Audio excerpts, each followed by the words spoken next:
रेवाड़ी शहर में सेक्टर 3 चौकी के पीछे मॉडल टाउन एक्सटेंशन में व्यापारी के घर डकैती। ताला तोड़कर घुसे थे डकैत। घर में घुसकर डकैत बोले, ताऊ हम तुझे नुकसान पहुंचाने नहीं आए हैं, आभूषण व पैसे निकालो। 45 मिनट तक देते रहे वारदात को अंजाम। इसके बाद आभूषण व नकदी लेकर हुए फरार।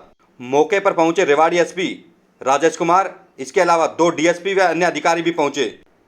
हरियाणा के रेवाड़ी में बावल रोड पर जैन मंदिर के पास सेक्टर 3 चौकी के पीछे नकाबपोश बदमाशों द्वारा घर में घुसकर डकैती करने का मामला सामने आया है। शहर के मॉडल टाउन एक्सटेंशन में हुई वारदात के बाद पुलिस भी सख्ते में आ गई है। इसके चलते मौके पर एसपी राजेश कुमार व अन्य आला अधिकारी भी पहुंचे। पीड़ित दीवान जैन के अनुसार रात करीब 2 बजे वारदात को अंजाम दिया। नकाबपोश बदमाशों ने कहा कि ताऊ तुझे हम नुकसान पहुंचाने नहीं आए हैं, नकदी व आभूषण निकालो। इसके बाद बदमाशों ने घर में घुसकर अलमीरा व अन्य तिजोरी तोड़कर आभूषण व नकदी पर हाथ साफ किया। इसके बाद बदमाश चलते बने। परिजनों ने इसकी सूचना मॉडल टाउन पुलिस को दी। इसके बाद पुलिस ने मौके पर पहुंचकर जांच शुरू कर दी है। सुबह के समय आप देख सकते हैं तस्वीर में किस तरह से पुलिस अधिकारी मौके पर मौजूद हैं, वे जांच में जुटे हुए हैं। अब आपको पीड़ितों से ही सुनाते हैं कैसे हुई पूरी वारदात और किस तरह से बदमाश घर के अंदर घुसे और क्या कहा। क्या नाम है बाबूजी आपका? दीवान सर। क्या किस तरह से ये वारदात हुई है? हमें कुछ पता नहीं सर, हम तो सो रहे थे। अब वो 4-5 बंदे आए हमारे कमरे में। अब वो बोलने लगे कि उठना मत ताऊ, लेते रहो और हमें बता दो कहाँ क्या सामान रखा है। हमारे मियाँ बीवी को उसने उठने नहीं दिया। किस टाइम की बात है? और 2 बजे करीब। पिस्टल या कुछ हाथ में हथियार था उनके? पिस्टल या कुछ हथियार था? हमने देखने ही नहीं दिया उन्होंने कुछ। फिर आगे क्या हुआ? हमें उठने पर वो मेरी बीवी के वो जो पहन रखे थे वो तोड़ा लिए उन्होंने। 5-7 हज़ार रुपये रखे हुए थे चाय पानी के लिए जो रखते हैं, वो ले गए।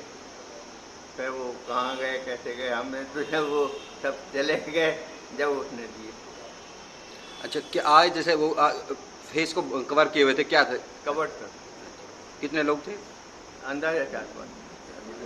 कि इस टाइम करीब 1:30 बजे आए हैं? नहीं, 2-2:30 बजे। अच्छा, कुछ धमकी दे के या कुछ इस तरह नहीं, के? कुछ नहीं, प्यार से बोलते रहे, बात करते रहे। कहने लगे हमें आपको कुछ भी नहीं करना है, हमें तो सिर्फ सोना चांदी आपका जो है वो दे दो। सोना चांदी लगभग कितना होगा? कुछ नहीं, तो हाथ में पहन रखे थे कंगन जो होते हैं? हाँ, चूड़ी कंगन ये अंगूठी लेडीज के। अच्छा, ईयरिंग या एक्सेट्रा कुछ इस तरह का? वो तो जो लेडीज के होते हैं यार।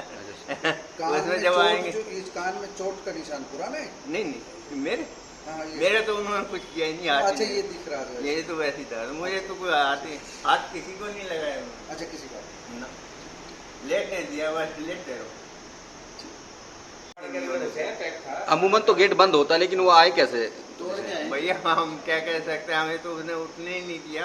अब वो कैसे आए कैसे गए हमें तो कुछ पता ही नहीं। दीवार को फांद किया हो चाहे कैसे भी आए।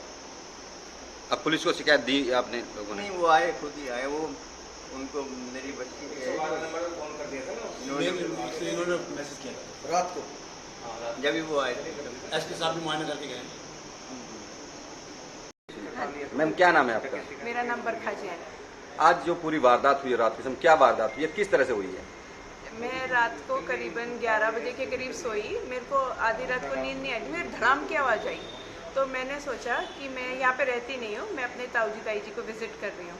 तो मैंने सोचा कि मेरे ताऊ जी सुबह उठ के एक्सरसाइज करते हैं, उसकी आवाज़ आ रही है। वो सारे दरवाजे खोलते हैं, संकल खोलते हैं, उसकी आवाज़ आ रही है। तो थोड़ी देर बाद आवाज़ फिर से आई, तो मैंने दरवाज़ा खोलने की कोशिश की तो दरवाज़ा बाहर से बंद था। तो मैंने सोचा वो टीवी चलाते हैं, मैं यहाँ जैसे मैंने कहा सुबह उठती नहीं कभी उतने बजे, तो मैंने सोचा कि वो अपना कर रहे हैं। फिर दोबारा आवाज़ आई तो मुझे थोड़ी घबराहट होने लगी। 15-20 मिनट ऐसे ही बीत गए। कुछ आवाज़ आई तो मेरे को लगा वो गिर ना गए हों। तो मैंने दरवाज़ा खोलने की कोशिश की तो खुला नहीं। फिर मुझे और घबराहट होने लगी, मैं दरवाज़ा पीटा, खोलो खोलो खोलो करके, किसी ने खोला नहीं। तो दूसरे बेडरूम से कनेक्टिंग एक और दरवाज़ा था, मैं उधर से आई। जैसे ही मैंने दरवाज़ा खोला तो देखा कि बाहर कुछ लाइट्स नहीं थी और दूर उनका बेडरूम मुझे अपने कमरे से दिख रहा था। तो कमरे में, बेडरूम में उनकी अलमारी खुली और ऐसे टॉर्च के साथ जैसे कोई लगा हुआ है, कोई बोल रहा है। तो मुझे ऐसा लगा कि उन दोनों के सिवा कुछ 2-4 लोग की प्रेजेंस है उस कमरे में। और फिर मुझे ताई जी के मेरे रोने की आवाज़ आई। उनको फिट पड़ जाता है, वो थोड़ी नर्वस सिस्टम की उनकी वो है। तो मुझे लगा कि कुछ गड़बड़ तो है। मैंने वापस दरवाज़ा बंद किया और मैंने आके अपने बेडरूम के दोनों दरवाजे बंद कर लिए। फिर मैंने अपना फ़ोन ढूंढा, मुझे मेरा फ़ोन नहीं मिला। मेरे फादर का मुझे याद आया फ़ोन पड़ा है, मैंने उनका फ़ोन उठाया। फिर मैं यहाँ समझ में नहीं आया मैं किसको कॉल करूँ। तो इनकी जो बहू थी वो कल तक मेरे साथ ही थी यहाँ पे। मैं सबसे पहले उसको कॉल किया कि ये मेरे को दर्द पहुँचे, उससे पहले मैं बता दूँ किसी घर वाले को कि यहाँ पे कोई आया हुआ है। मैंने उनको कॉल किया, 2:30 बजे थे, पूरे 2:30 बजे थे।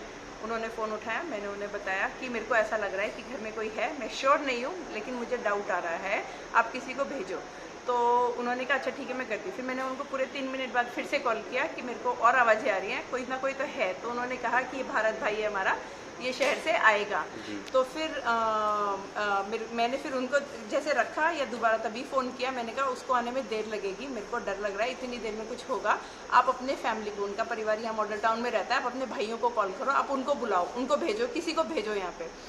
तो फिर उन्होंने कहा अच्छा ठीक है मैं उनको कॉल करती। फिर मैंने दोबारा कॉल किया, मैंने अपने भाई को कॉल किया अब की बार, उनके बेटे को, और उनको कहा कि मेरे को पुलिस का नंबर दे दो। मेरे पास पुलिस का नंबर नहीं है, मुझे नहीं पता किसको कॉल करूं। तो उन्होंने कहा कि पुलिस को फ़ोन कर दिया है।